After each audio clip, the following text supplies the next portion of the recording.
what's up mga tol? Ayun, tapos na ako maglaba. Umaga na at wala si Tita Carol, pumasok na. So niready ko na yung mga kailangan natin para mamaya. Kaso ito tol, tingnan nyo naman. Yung maleta ko kasi noon, ayan. Oh, ano na siya? Sira na yung hawakan. Sinaga ko lang yan dalhin kasi maganda siya kasi tumatagilid siya. Pwede, hindi mo na siya kailangang hatakin. So mamaya, hahanap tayo sa binis at saka masyado siyang maliit. Tignan, itatabi ko sa maleta ni Tita Carol. Mukhang hindi kakasya yung dala-dala natin. Ayan, tignan nyo. Masyado siyang maliit, tol. Kaya titingin tayo mamaya sa binis ng mas malaking maleta para magkasya yung ating mga mga padala. Kasi tignan nyo, ang dami yan, tol.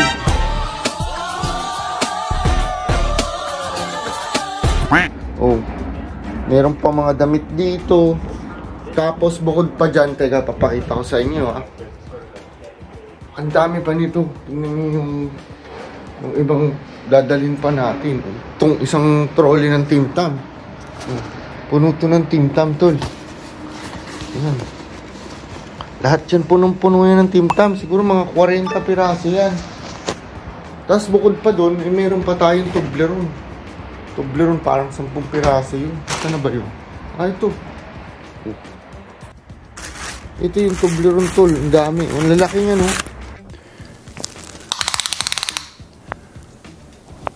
That's quite big. Tapos, ayun, nakalinis na tayo ng mga sapatos. Ilabang ko yung mga sapatos, tapos magbabawas siguro tayo ng pantalon. Kasi yung mga pantalon dito, pinagbibili ko, hindi ko naman nasusuot. Kasi nga, sabi ko, balang araw, makakapagbakasyon tayo sa Pinas. Kung hindi ko pa naman necessarily kailangan talagang isuot, hindi ko na sinuot. Kasi sayang, bago pa. Papadala ko na lang. Mamimili tayo ng mga pantalon ko na magaganda. Iiwan ko na lang dito yung hindi masyadong, hindi masyadong okay. Padala na lang natin sa Pinas yung magaganda. Ayan yung mga manika o pang bata. Nalabahan ko siya kasi maalikabok. Ito yung mga sapatos na ito, iiwan ko na to kasi parang nanilaw na siya, tol. Iwan ko na yan. Tsaka pwede yung pang walking. Nilabahan ko na lahat. Ayan. Tapos doon sa bandang dulo, yung mga tsinelas tsaka yung bag. Ayan, kailang Mama Susan. Ito, binili na ito. Kaso nung na-store sa aparador ng sobrang tagal, hindi pa namin siya na-ipak ng maayos. Alam mo yung amoy ng leather na kapag in-store mo na matagal, ganun yung amoy niya. Pero bago naman siya. Kaya sabi ko, ipapaarawan ko muna para pagkalagay sa maleta, talagang mabango. Ay, ito yung wallet ni Bosikil.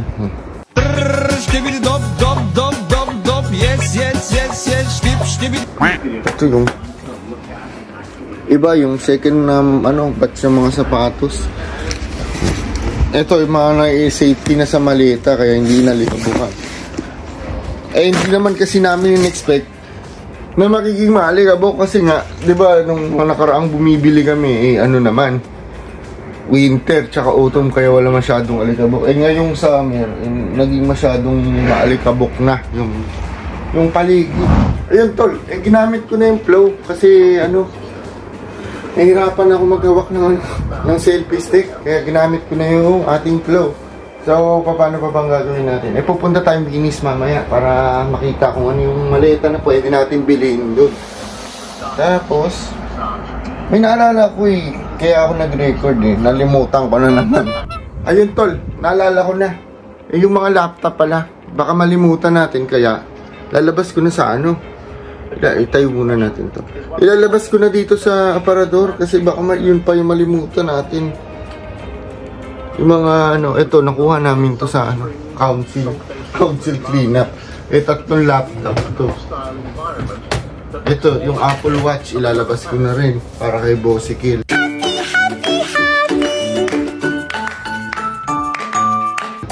Tapos yung mga charger ng laptop na denggoy natin. Ito, yung hybrid tool. Hybrid na laptop to. Yung detanggal siya, yung detachable. nagiging tablet siya, tapos meron siyang keyboard. Ang ganda, di ba? Ilalabas ko na para hindi na natin malimutan. Tsaka, hindi ko alam kung ilalagay natin ito sa hand carry. Ito yung isang laptop na nakuha natin. Yan, HP.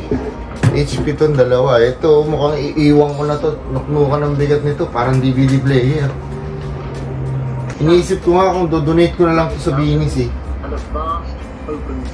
Donate ko na lang siguro to sa Binis. Kasi, ano pa to eh. Yung operating system niya, Windows Vista pa eh. Yung lumang-luma. Mamaya, magtingin tayo sa Binis tol kung ano yung pwede nating makita dun. Pero palagay ito, punong-puno na tayo tol eh. Hindi ko alam kung magkakasya ko. Maligo na tayo at mamamasyal tayo. Kasi susunduin natin si Tita Carol mamaya. Nakakatuwa kasi, a year ago nag-uumpisa na talaga ako mag-ipon ng mga ganito.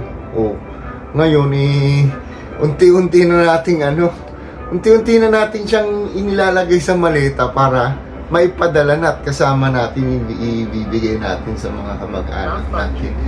Dati kasi nilook forward ko lang tong araw na to na i-impake ko na to. Ngayon nangyayari na. Hanggat maaari gusto ko sana lahat ng mga gandang bagay ipapadala natin.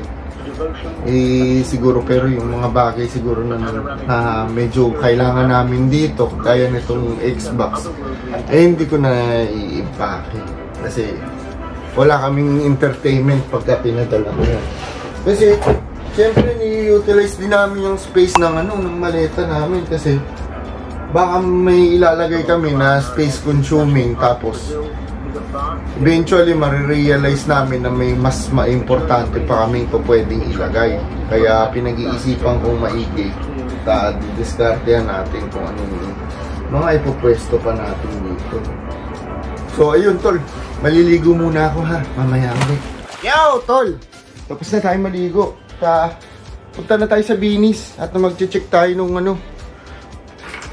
check tayo ito, naka-home seal cleanup ko rin to. Tol, mag-almusal na rin tayo habang nasa baba tayo kasi kaya pala nahihilo na ako. Hindi pa pala ako nag-almusal simula kanina. Ang tagal na, di ba ang aga natin bumangon para maayos natin lahat yung dapat ayusin. Kaya nalimutan ko na mag-almusal. So sa baba na lang tayo mag-almusal o kaya may pasalubong sa akin si Tita Carol na banh mi nung nakaraan. Baka yun na lang i-microwave natin kapag ka nakabili tayo ng maleta. Kasi maubos na yung budget natin pag bumili tayo maleta. Kaya ito na lang tayo kumain ulit. Ngayon yung banh mi, bigay sa akin ni Tita Carol. Hindi ko pa nakain. Yan. Yun. So tol, baba na tayo. Iwan ko na lang yung clothes. Kasi dito na. Okay. Let's go. Tol, punta tayo dito sa Binis. Tingnan natin yung maleta. Kung makakakita tayo dito. Medyo parang paulan, kaya hindi tayo pwedeng lumayo. Baka umulan yung maleta natin, yung mga pinatutuyo natin dun, mababasa. Tara, pasok. Tol, subscribe naman kayo sa YouTube ko para sabay-sabay tayong mamasyal at mapagsalu-saluhan natin kung ano yung mapapasyalan natin dito sa Down Under. Bye-bye! Thank you, Tol!